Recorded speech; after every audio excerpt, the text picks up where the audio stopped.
assess staff, guests, other important guests, and well, if you don't fall into one of these categories, you're in the wrong place. This Buccaneer vessel has limited exits here, there, and a large exit at the back should you need them. It was at the end of last year when my class voted me valedictorian. I remember the day. It was June 15th. Most of you were suffering from heat stroke. No, I'm just kidding. It was a few days before that, and then on June 15th we found out. During those few days, I figured out a way to tamper with the results of the vote. Yes, I know it was wrong, but it's too late now. I've already started my speech, and... Wait, it's not too late? I still got my diploma, right? If I apologize, can I still finish my speech? Okay. I'm sorry. Good? Cool beans? Okay.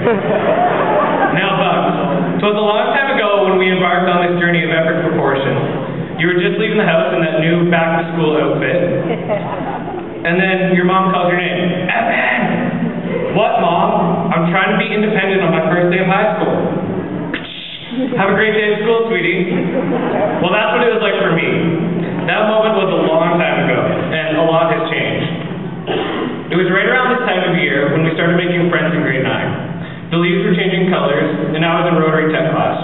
One of our assignments was to rake the leaves. Me and my friend, Austin Blake, had a huge pile of leaves. But we wanted to spice things up a bit. So we moved our huge pile of leaves over to the now open storm drain. We did not make any friends that day, but that doesn't mean that we're not friends now. Near the end of grade 9, there was a shortage of girls in high school. And I soon found out this was because the girls' varsity rugby team had missed school to go to OFSA. In grade 10, me and the boys started boys rugby again. We were zone champions. Going to OFSA the following year was one of the highlights of my high school career, besides right now. I lasted the whole bus ride home for 2.5 hours, and I cannot forget the great times we had. I don't know who can forget the smell of stink bombs in the hallway in 10th grade, because it always happened all the time. We would have all starved of appetite loss if... Okay, I should get that out, whatever.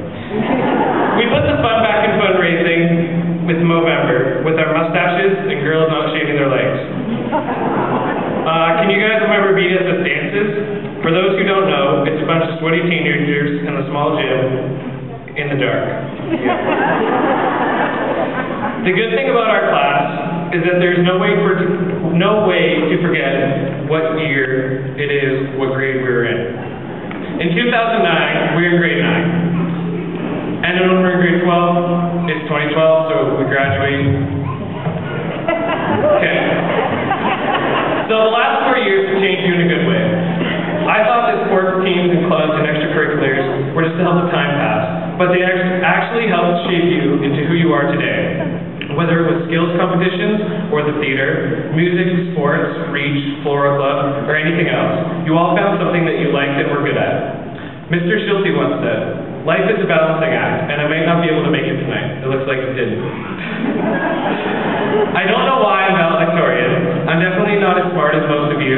I do college math with triangles, and I don't know what calculuses and vectors are. I cannot remember whether I failed the literacy test twice or once. Unlike most of you, I've never held a job. Mrs. McNeil, I have not the slightest clue about how to read music or anything like that. I think you know that from my exams. Thank goodness most of the marks in that class were practical. In the tech classes, the teachers always gave the more challenging projects to the more qualified people. In sports, I played the bench most of the time. Just because you're on the team doesn't mean that you play in the field.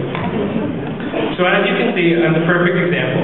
I'm the perfect example of how much better all you guys are than me. I'm supposed to be representing you.